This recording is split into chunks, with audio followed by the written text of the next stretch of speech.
the philosophical manifestation of the curse in Genesis 3. There's not a push for equality so much as an elevation of women and a degradation of man.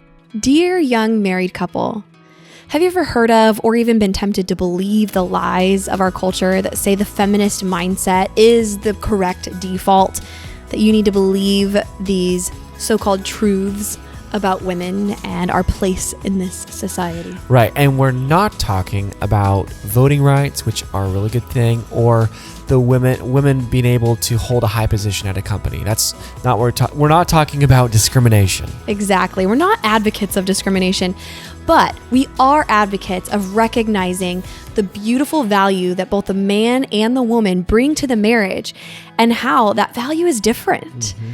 And it's not better or worse. It's not about power, but it's about there's just the value that God gave us. And how cool that God brought a man and a woman together in a marriage. Mm-hmm. And so you have exponential value there when both the man and the woman can recognize what each other brings to the table and know what you bring to the table as a man or a woman. In this episode, we have the privilege of interviewing Anneliese. She's from a popular Instagram account called Feminine, not Feminist. And she's a brilliant mind, really kind of an apologist mind on this subject. And she is going to talk to us today about some of these distinctions. So you're going to enjoy this. It's going to be awesome. But before we get into the interview, we want to have a little bit of let you know about something that's really awesome that's going to happen soon. Yes. So just in a couple of weeks, we are hosting our third virtual marriage retreat. We launched virtual marriage retreats in the middle of COVID when people couldn't attend marriage retreats in person, and people wanted it to come back. So we had another virtual marriage retreat last year. Incredible couples from all over the world logging in and investing time in their marriage when they may not be able to go travel and be at a live event in person. But this will be live and it will be online, and it's February 10th and 11th. Yes. If you have DM'd us before and wanted to attend one of our live events and you haven't been able to yet, this is your opportunity to show up and have a good time with us. Last time we had a whole bunch of couples from all over the world join, and it was such a great time. So the link will be in the show notes. You can go register. We do have an early bird deadline coming up. So if you want to get that early bird rate, you'll want to go ahead and register now. So go check that out. And now on to the interview. Welcome, Anneliese, to the podcast. We're so thankful that you've joined us today. Welcome. Thank you so much for having me. It's an honor. Yeah, we love what you put out on Instagram and just the message that you share. And so we thought it would be really helpful for the folks that follow us and who are very interested in God's plan for marriage to know some distinctions that you're really good at distinctions, by the way. I love that. That's a good word for it. That's what I'm trying to accomplish. So let's kick this off. Your screen name, your handle on Instagram is Feminine, not Feminist. So talk to us a little bit about what feminism actually means. There's a lot of confusion out there about that. There is a lot of confusion, and rightly so, because you're going to get a different answer depending upon who you ask. Because the definition that I'm going to give it, which is it's the philosophical manifestation of the curse in Genesis 3, probably not the definition you're going to get from someone who identifies as a feminist. I love that, though. The philosophical manifestation of the curse in Genesis 3. That's good. That's my definition. But yeah, you're going to get a different answer. Some people are going to tell you that feminism is purely the social, political equality of the sexes. And I think that is a straw man, because if you see the outworkings of the fruits of feminism, what you see is there's not a push for equality so much as an elevation of women and a degradation of man. And not every person who identifies as a feminist would articulate that or even believes that, but mainstream feminism certainly has taken that direction. So what I define feminism as, in Genesis 3, you see that after Adam and Eve eat the fruit and the sin enters the world, God says to Eve, your desire will be for your husband, but he will rule over you. And there's some different ideas about what that means. Sure. But I think in context, what makes the most sense is, because he's talking about curses, is that that leadership that Adam had prior to the fall, because she was made a helper prior to the fall, becomes this source of resentment and bitterness for the woman. And it's something that she fights against. And so I see feminism as being an outworking of that. Now, I understand that there's feminist policies or like social policies that have come out of feminism that have to do with like, you know, certain laws protecting women, property and things like that. And I'm not referring to that in this podcast. I'm referring to like the ideological, the philosophical, the attitudes and the mindsets, and not like the social policies that one could argue did or did not come out of feminism. Yeah, it's good. Another good distinction. Because a lot of there'd be some people, especially the ones you would talk to at your local Whole Foods store, that would say something along the lines of like, well, no, there's a lot of good things that came out of feminism. Like, why would you want to remove yourself from this wonderful movement and freedoms that it's given you? Yeah, like the right to vote. Like I hear that one come up a lot as first wave feminism, you know, that we're able to.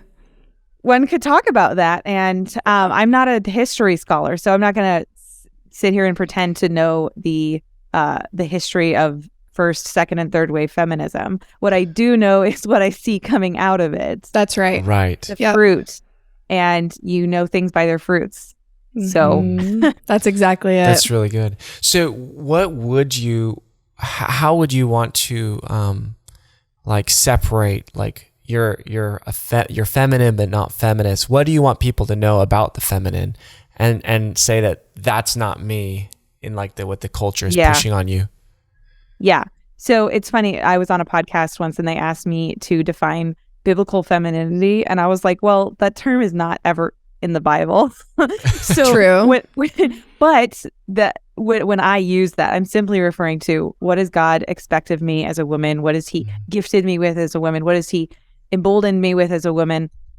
And walking in that. That's what I mean by femininity, is walking in the fullness of my womanhood as God intended it and as he's revealed in his word. And that is very different than what culture is telling me I ought to be as a woman. And culture has adjectives for how a woman is to be. So you'll see strong and independent, or, you know, what's the word? I see things like a woman should be feisty, or women should be kinds of words. I'm like, strong. Does God define us that way? They're like the Proverbs 31. It does say that she makes her arms strong. Sure.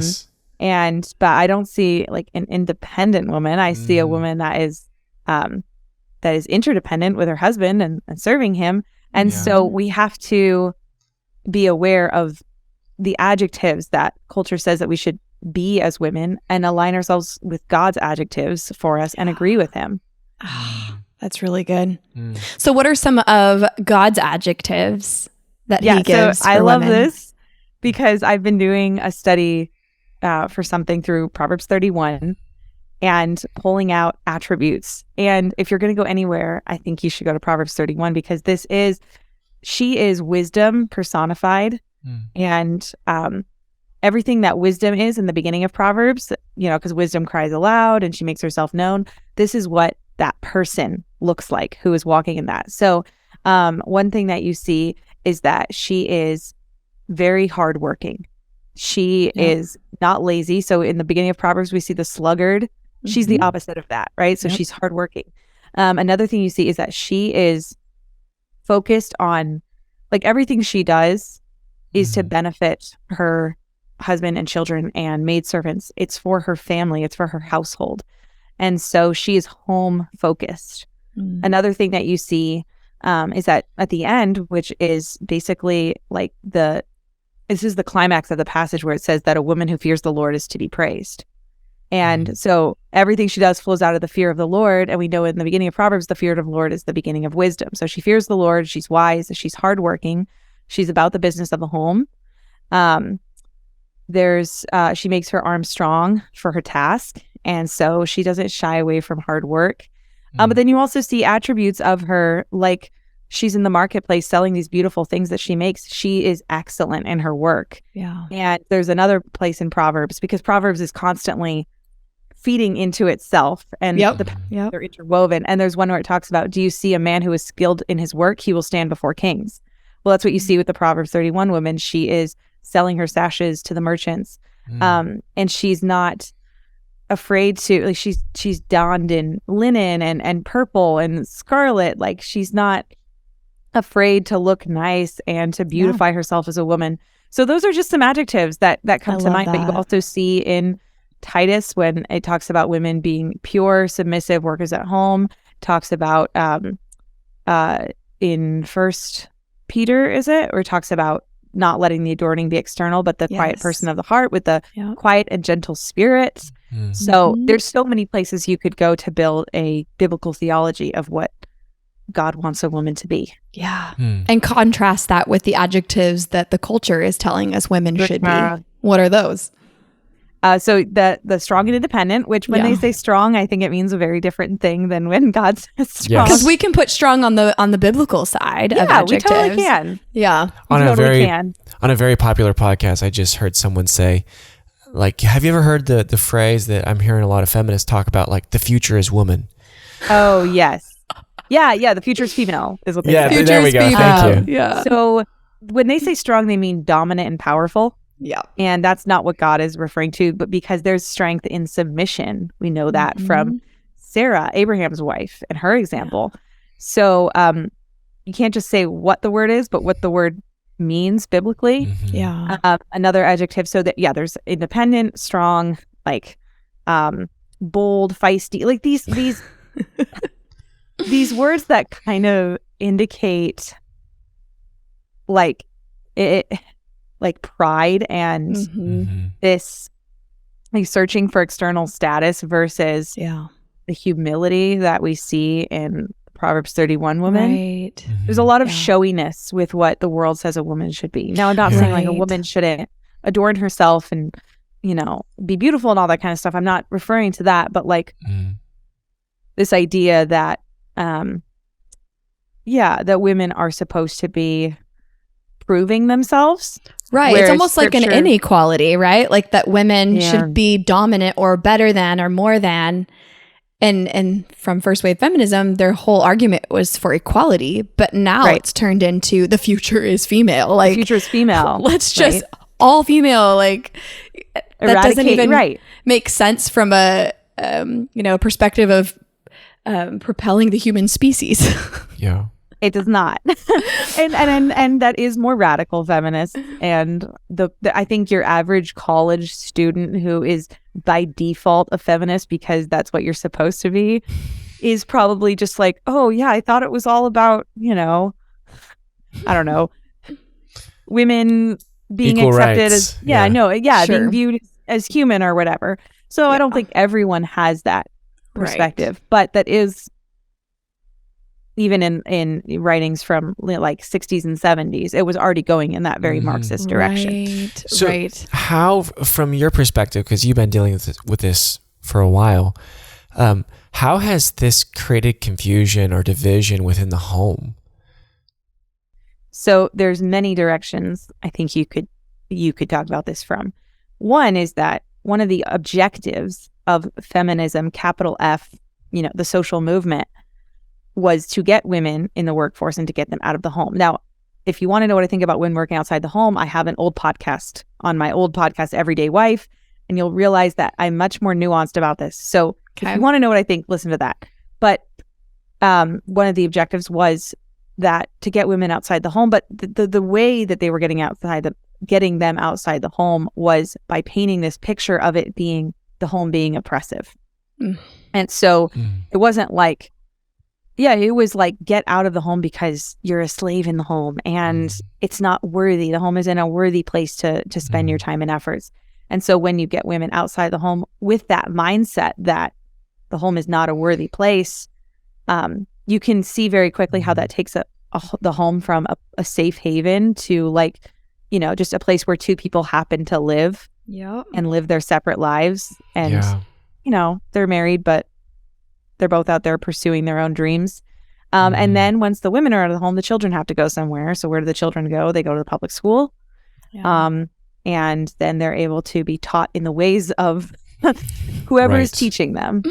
And now, again, there's a lot to this conversation. And so I'm not saying that it's a sin to send your child to public school. I'm just stating historically what has happened. Mm-hmm. And so that's one way it impacts the home, is the home goes from being a source, a creative, loving haven, to being an incidental place where people happen to live, and then they go out and do their own lives.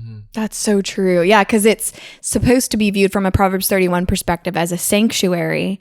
It's a blessing.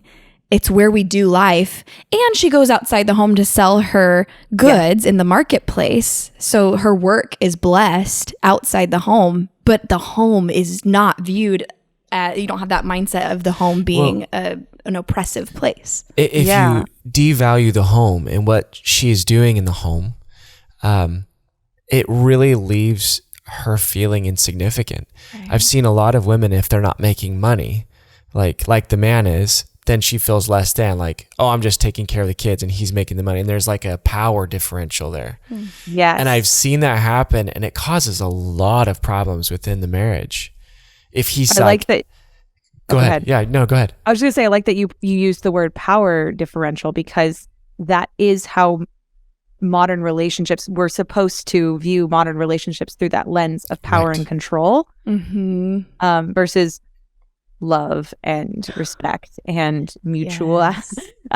So if you do view it from a power control, it's like, who makes more money or who does more around the house? Let's bicker about these silly little things like who does the dishes. And I can't tell you how many videos I've seen pop up on my Instagram of like women complaining, or even like I'll see it from men of like, oh, look, I'm doing more around the house. And the whole point of this is like, I don't know, to prove that there's equality. And my argument is there is a much better way than this.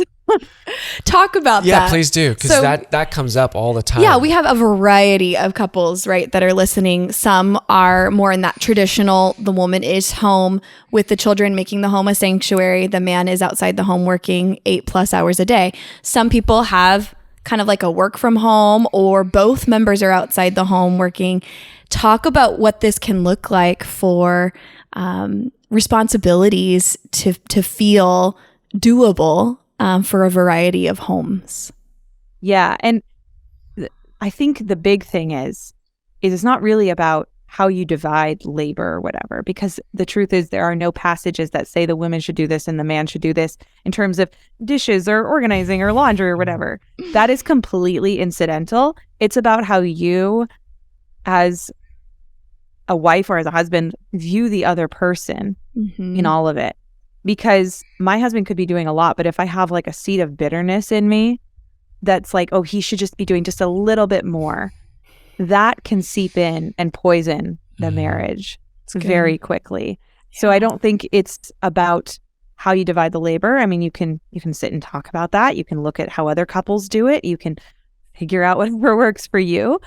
But it's about keeping guard of your own heart and how you're viewing that spouse. Like, are they can go from teammate and friend very quickly to like a competitor. And that's how feminism views the marriage relationship. You know, it's inherently unequal because the man is male privilege and all this kind of stuff. Yes. Yeah. It also assumes too that money is the great, like, what do you determining factor? Exactly. Motivator, determining factor of who has the most power. I think it really goes back to that. Which is funny because they'll get on like capitalism of being, like this evil thing that, I don't know. It's just interesting because the same people that will like harp on the evils of capitalism or whatever, it's like, well, your framework is all about women need to have money to have power. Yeah. Or women need to have money to have influence. Or women need to have money to have safety. It's centered around true. that. So that's good. Yeah. You had a post a little while back that I pulled up because I wanted to reference it today. So it said, who has it harder, men or women? I don't know, and I think it's a mostly irrelevant question. My husband bears a different mental load than me, but it is no lighter. I've seen both men and women adopt a victim mentality based on their sex. It's hard to be a man, but it's good to be a man. It's hard to be a woman, but it's good to be a woman. Talk about some of the differences between men and women. And you went on to say some other really good things in that post. So maybe you can expound on that. But talk about some of the differences that we often look at those differences as a competition instead of just complementary. And we'll get right back to the interview, but what we want to do is make you aware that we have a resource around this whole subject of talking with your kids about sexuality. And it's called Having the Talks.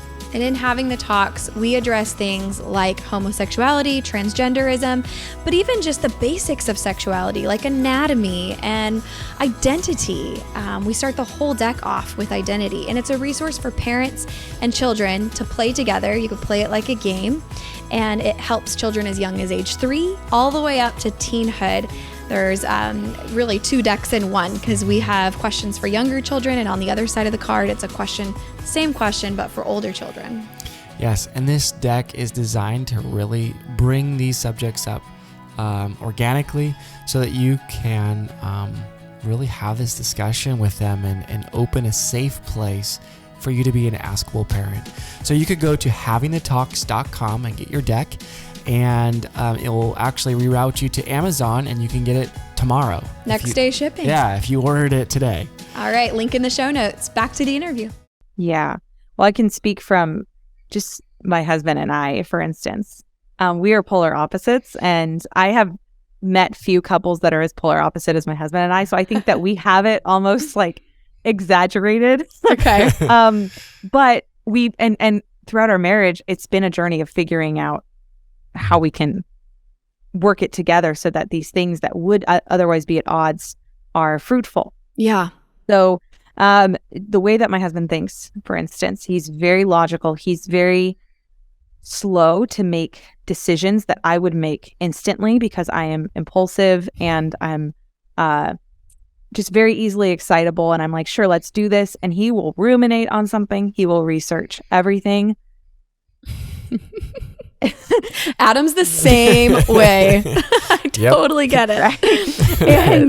Right? And I will say that this has been something that I have resented at different points, but he's actually saved us from making some very stupid decisions. Yeah. Because he gave time and inertia the opportunity to work and to prove whether something would be a good idea. Whereas I'm quick to spend money. I'm quick to say, let's, go to, move here or do this or do that. And so I could, if I was making myself the arbiter of what is good, and I was making myself the standard of how someone should be, I could look at him and I could use adjectives like, he's not creative, he's not adventurous, he's not willing to take risk, he's not, I could frame it in such a way that makes it look like it's a flaw. However, if I flip the table, I could say he's thoughtful, intentional, he's not wanting to take on an unwise burden before it's time to. I could reframe all those adjectives to show that they're actually benefits to our family to help us make better decisions. I like and that. The same could go for me if someone would look at me as, impulsive, rash. Yes, at times. You could also say, okay, willing to take risk, creative, adventurous, and make those positive things. I love that. And so I don't know how it is for the listeners in this marriage. Maybe it's a similar dynamic. Maybe it's flipped, whatever. But there are these fundamental differences between men and women, and you can frame them as being bad, evil things, or you can say, how is this actually a compliment to me, a balance to me, and a benefit to our marriage? That's so good. So, Annelise, you talk a lot about women complaining about their roles, their responsibilities, their mental load. Talk about the difference between complaining and communicating desires or wishes well with your husband. Oh, man. It's hard sometimes to find that balance. Yeah. But I think a complaint is, by definition, it's it's kind of impulsive. Like when we complain, it's not because we sat and thought about it for an hour and took it to the Lord and then went and complained. A complaint is that immediate reaction to something not being right. Okay. Whereas an appeal has time behind it, it has thought behind it, it has prayer behind it. And those differences will come out when you are going to your husband. If I go to him and say, I don't like where we live, and if I'm just, in my feels about wanting a nicer house or whatever, and I go to him and I just let what immediately comes up just spew, it's not going to be pretty. But if I take it to the Lord and I think about it, I might find that I don't need to make this complaint. Number one, I might find that I can just let it go. Mm-hmm. But if I've molded over and I think it's something worth discussing and I want to share my feelings, it's going to be much gentler after I've taken it to the Lord. Yeah. So what about for that person that's sitting there listening to you and be like, well, that, Annelieses, is just being disingenuous. Like, you got to just let them know what you feel. Just tell them. Like, well, I would say flip the tables. Like, I think that's another way we see feminism impacting, because women's feelings are put on this pedestal. Yep. Like, in order to be genuine, in order to communicate with your spouse, you kind of just have to say everything that pops in your mind. And I would say, one, flip the tables. If your husband has ever done that to you, does that work out? Like, and two, like, in what relationships do we ever do that? We reserve the right to be, I would say this, we withhold certain negative things that we want to say out of love and charity for others in every single relationship. so good. Yeah, professional relationships, familial relationships. We're thoughtful about the way we're thoughtful. Present a need. Yeah. You mean if you think about growing up and when you're still living with your parents, that there's a really good opportunity there to like practice communication skills before you get married. And I just think about all that I learned living with my parents, of like, if I just let loose on them, that's disrespectful. It's not communication. Now, some people would say that that's how you should parent, but we won't get into that.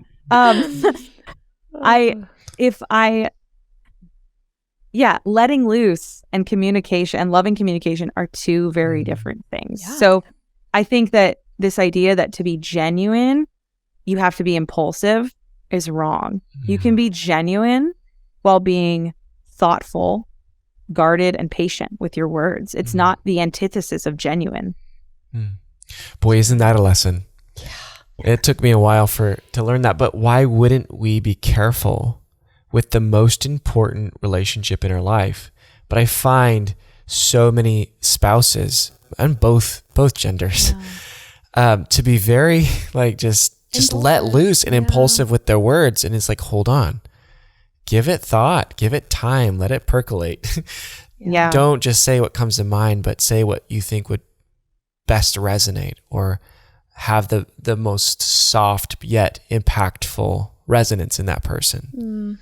Think about James 2 and what he says about the tongue. Yes. And how that it's set on fire by hell.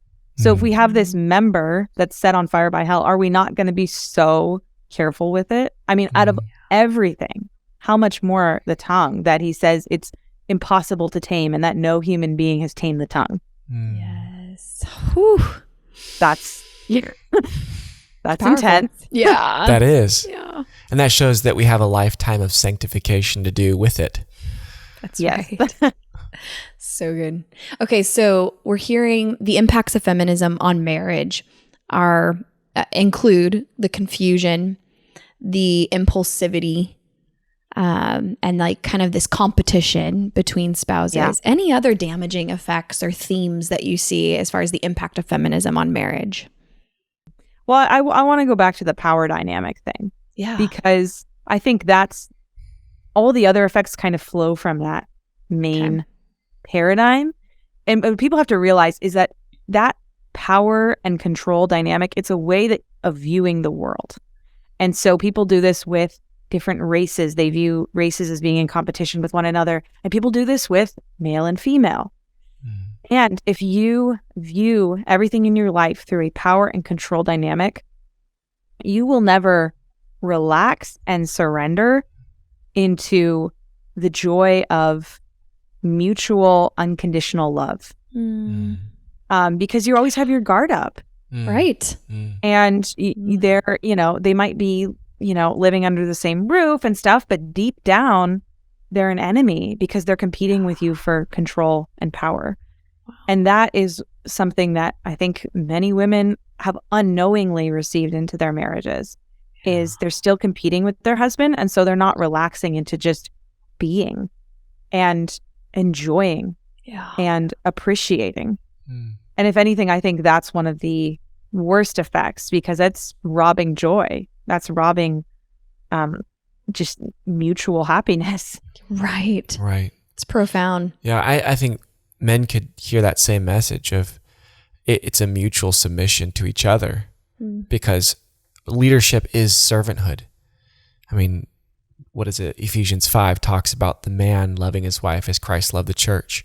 We're supposed to go into that self-sacrificial love and serve. So her relaxing, or how do you say it? Her being, right? Her being isn't at risk if I'm doing my job well in service. So she knows that I'm not going to trample over her freedoms and her individuality and her autonomy.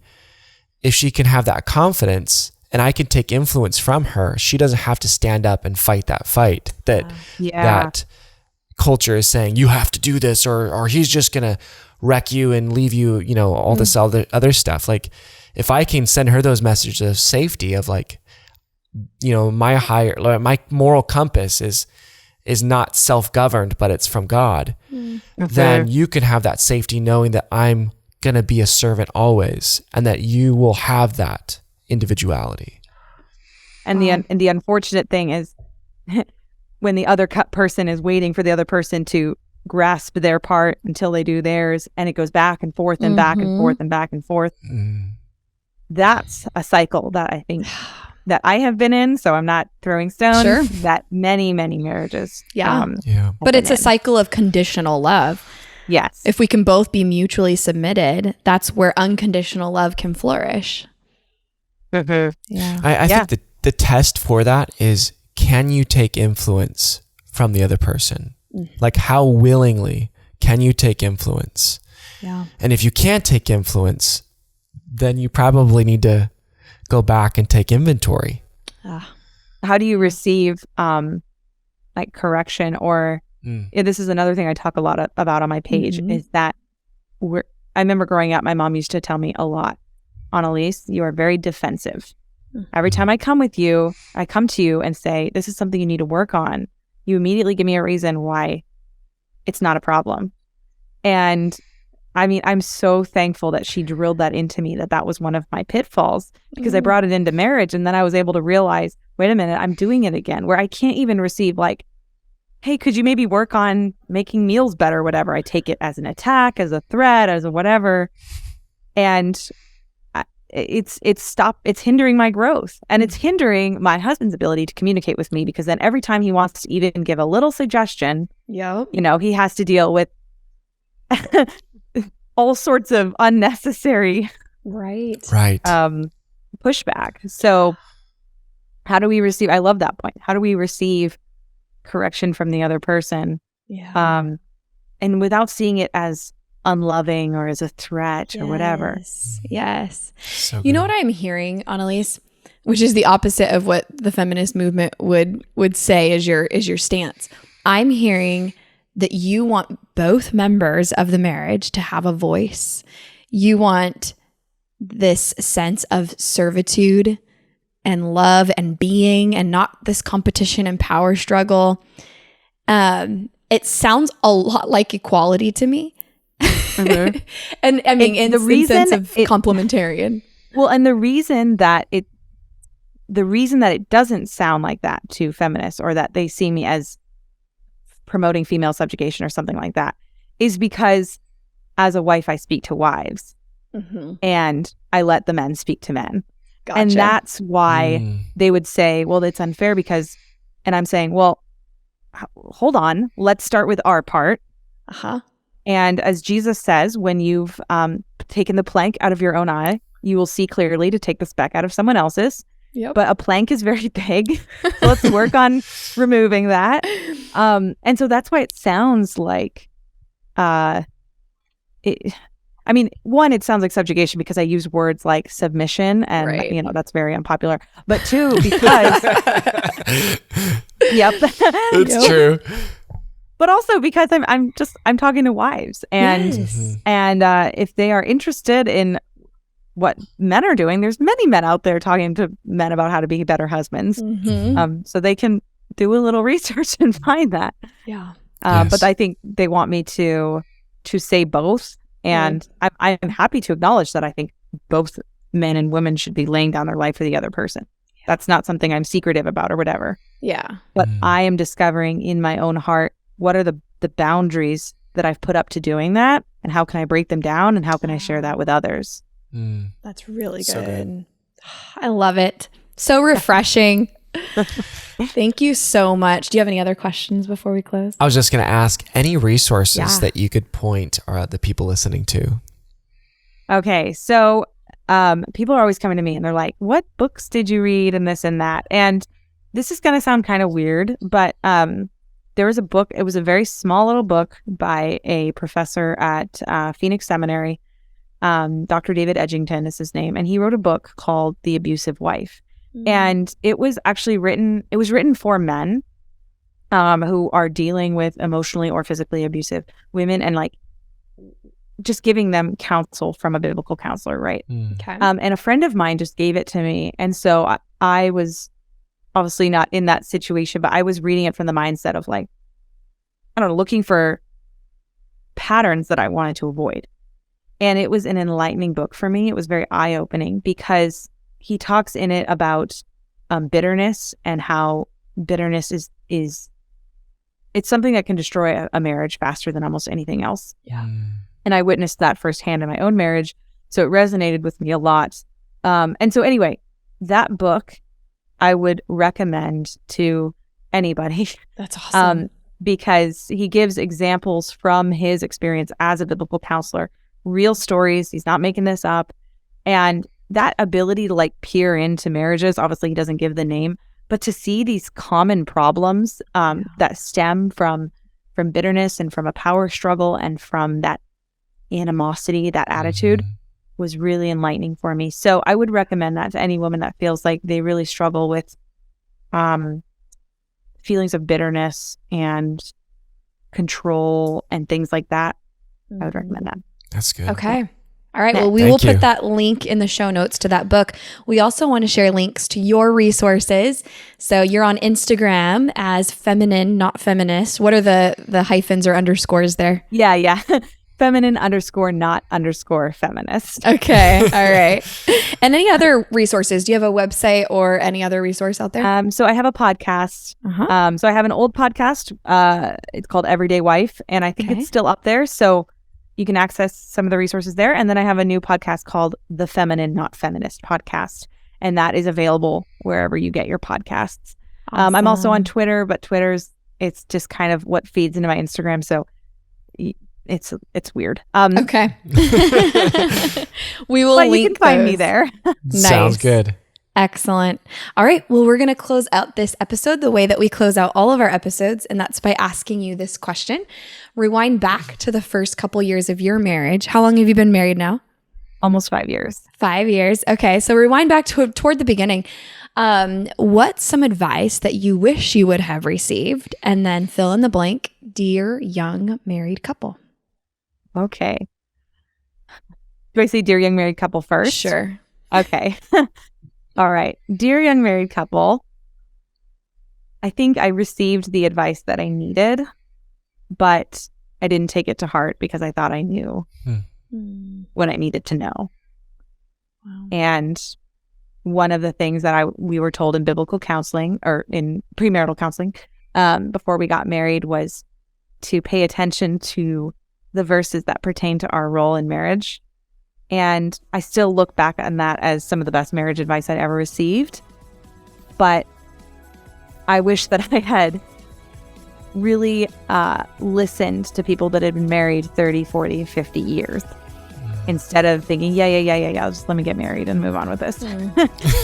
So my marriage advice is listen to marriage advice. Yeah, take it to heart.